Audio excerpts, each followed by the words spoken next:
당신은 지금 무엇을 원하고 있나요? 더 나은 직장, 더 많은 돈, 사랑, 혹은 단지 하루의 평온함. 우리는 살아가는 매 순간 무언가를 원합니다. 그리고 그 원함은 자주 우리를 피곤하게 만듭니다. 놀랍게도 2500년 전, 한 남자가 이 모든 고통의 원인을 단 한마디로 정리했습니다. 삶은 고통이며 그 고통의 원인은 욕망이다. 바로 부처입니다. 하지만 여기서 질문이 생깁니다. 욕망이 없는 삶이 과연 가능할까요? 그리고 그런 삶은 진짜 행복할까요? 아니면 무기력하게 느껴질까요? 이 영상에서는 부처가 말한 욕망의 본질을 철학적으로 짚어보고 오늘을 살아가는 우리가 어떻게 그 가르침을 적용할 수 있는지 함께 고민해 보려 합니다. 욕망 없이 산다는 건 정말 무소유의 깨달음일까요? 아니면 삶의 동력을 잃는 일일까요? 지금부터 부처의 철학과 현대인의 욕망을 함께 탐험해 봅니다. 먼저 이 가르침이 어디서 시작되었는지부터 살펴보겠습니다. 부처, 즉 고타마 시타르타는 기원전 6세기 인도의 왕자였습니다. 그는 풍요로운 삶을 살았지만 어느 날 생로병사의 현실을 목격한 뒤 깊은 충격에 빠집니다. 그렇게 모든 것을 버리고 떠나 고통의 근원을 찾아 나섭니다. 그 여정에서 그는 다음의 사성제를 깨닫게 됩니다. 삶은 고통이다. 고통의 원인은 집착 욕망이다. 고통은 없앨 수 있다. 고통을 없애는 방법은 팔정도다. 여기서 가장 핵심이 되는 것이 바로 두카디우케이케이하 즉 고통입니다. 부처는 단순히 육체적 고통이 아니라 마음속 끊임없는 결핍감과 갈망 자체가 고통이라고 보았습니다.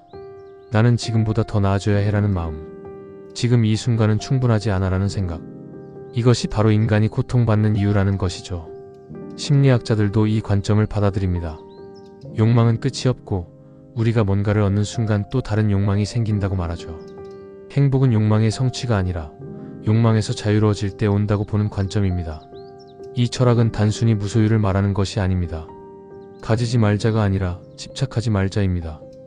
그리고 이 집착이 끊어진 순간 우리는 지금 이 순간의 나로 존재하게 됩니다. 그렇다면 이 가르침을 우리는 어떻게 우리의 일상에 적용할 수 있을까요? 한번 돌아봅시다. SNS를 보다 보면 타인의 성공, 외모, 여행, 커리어가 마치 나보다 더 좋은 삶처럼 느껴질 때가 있죠. 그 순간 우리는 이렇게 생각합니다. 나도 저만큼 가져야 해. 나도 행복해지려면 더 성공해야 해. 이건 단순한 비교가 아니라 욕망의 전염입니다. 어떤 사람은 매일 아침 거울을 보며 이렇게 말하죠. 좀 더 날씬해졌으면 좋겠어. 좀 더 돈을 많이 벌면 자신감이 생길 거야. 이런 마음은 우리를 움직이는 원동력이 될 수도 있지만 반대로 지금 이 순간의 자신을 불충분한 존재로 만들기도 합니다. 부처가 말한 고통은 바로 이런 순간에 존재합니다. 우리의 고통은 대개 현실 자체가 아니라 현실에 대한 우리의 기대와 욕망에서 비롯된다는 것입니다. 욕망은 사실 끊임없는 조건부 행복을 만들어냅니다. 해야 행복하다. 이 있어야 만족한다. 이런 조건들이 쌓이면 우리는 현재의 삶에서 점점 멀어지게 됩니다. 행복은 미래에 있다는 착각 속에 오늘을 놓쳐버리는 거죠. 부처는 그래서 이렇게 말합니다. 당신이 찾는 평화는 이미 당신 안에 있다. 이제 우리는 이 고요한 진리를 어떻게 실천할 수 있을지 이야기해 보겠습니다. 욕망을 없앤다는 것은 욕망을 억제하거나 부정하는 것이 아닙니다. 부처가 제안한 실천은 오히려 욕망을 있는 그대로 바라보는 것입니다. 첫 번째 실천은 마음의 관찰입니다. 욕망이 올라올 때 우리는 즉시 그것을 충족시키려 들죠. 하지만 그 순간 멈추고 지금 내 안에 어떤 욕망이 있는가를 물어보는 겁니다. 이것이 바로 명상의 시작입니다.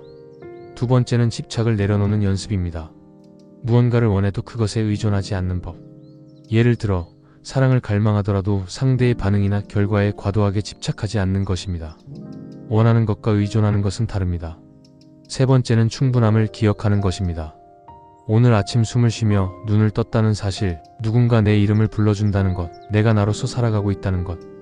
이런 작지만 중요한 사실에 감사하는 마음은 욕망을 줄이고 평화를 확장시킵니다. 마지막으로 삶의 지금 이 순간에 집중하는 겁니다. 과거나 미래 욕망이 아니라 이 순간에 나에게 정직하게 집중하는 연습. 그것이 진정한 자유의 시작입니다. 욕망 없이 살 수 있을까? 아마도 완전히는 어려울지도 모릅니다. 하지만 중요한 건 욕망에 끌려가지 않는 삶입니다. 우리는 매일 수많은 갈망 속에서 흔들립니다.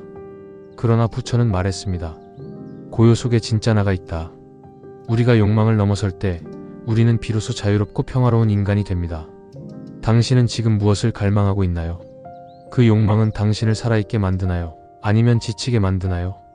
이 질문 앞에서 잠시 멈추고 깊이 호흡해봅시다. 당신은 이미 충분합니다. 욕망을 내려놓는 순간, 우리는 지금 이 순간을 살아가게 됩니다. 지금 당신이 내려놓아야 할 욕망은 무엇인가요? 그리고 한 가지 중요한 사실이 있습니다. 욕망은 나쁜 게 아닙니다. 욕망은 우리를 움직이게 하고 세상을 발전시켜 왔습니다. 불교도 욕망 자체를 악으로 본 게 아닙니다. 문제는 집착입니다. 어떤 욕망에 매달리고 그게 충족되지 않으면 존재 자체가 무너지는 듯한 상태. 그게 바로 고통의 근원이라는 것이죠. 예를 들어볼까요? 사랑받고 싶은 욕망은 자연스럽습니다. 하지만 그 욕망이 나는 사랑받지 않으면 존재할 수 없어라는 조건부 존재감으로 바뀌는 순간 우리는 상대의 말 한마디에 무너지고 관계에 휘둘립니다. 돈을 벌고 싶은 욕망도 마찬가지입니다. 그 자체로는 건강한 목표일 수 있지만 돈이 없으면 나는 실패한 인간이야 라는 생각이 붙는 순간 욕망은 고통이 됩니다. 그래서 부처는 말합니다. 욕망을 버리라는 게 아니라 욕망과 거리를 두어라. 그 말은 마치 우리가 하늘 위에서 떠다니 아래 세상을 관찰하는 것과 비슷합니다. 욕망이 올라와도 그 감정을 한 발짝 떨어져서 지켜보는 마음. 그것이 바로 수행이고 깨어있음입니다. 이런 태도는 단지 불교 수행자만의 전유물이 아닙니다.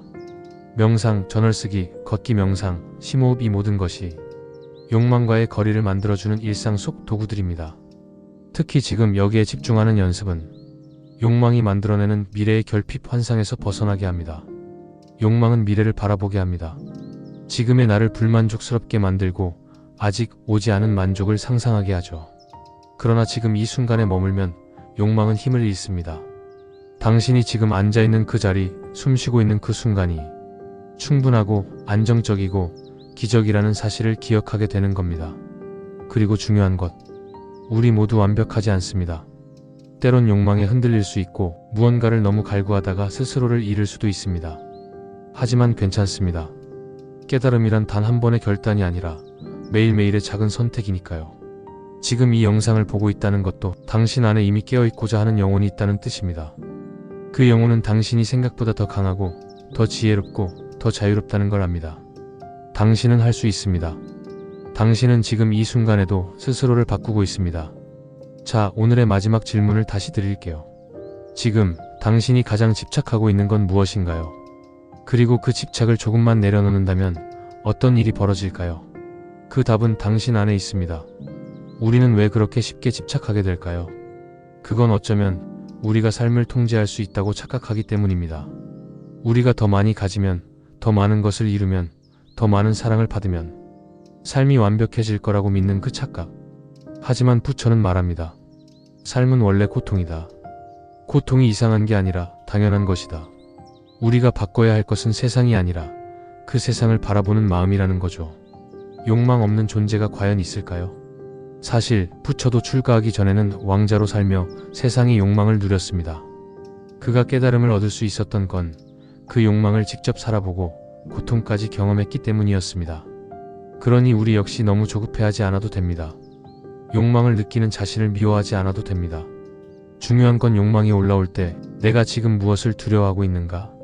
무엇이 부족하다고 느끼는가? 이 욕망의 바닥에는 어떤 감정이 숨어 있는가? 이런 질문을 던져보는 겁니다. 그리고 한 발자국 물러나 그 욕망을 바라볼 수 있다면 우리는 더 이상 욕망에 휘둘리지 않고 욕망을 길들이는 사람이 됩니다. 예를 들어 SNS를 보다가 남의 화려한 삶이 부럽고 나 자신이 초라하게 느껴질 때가 있습니다.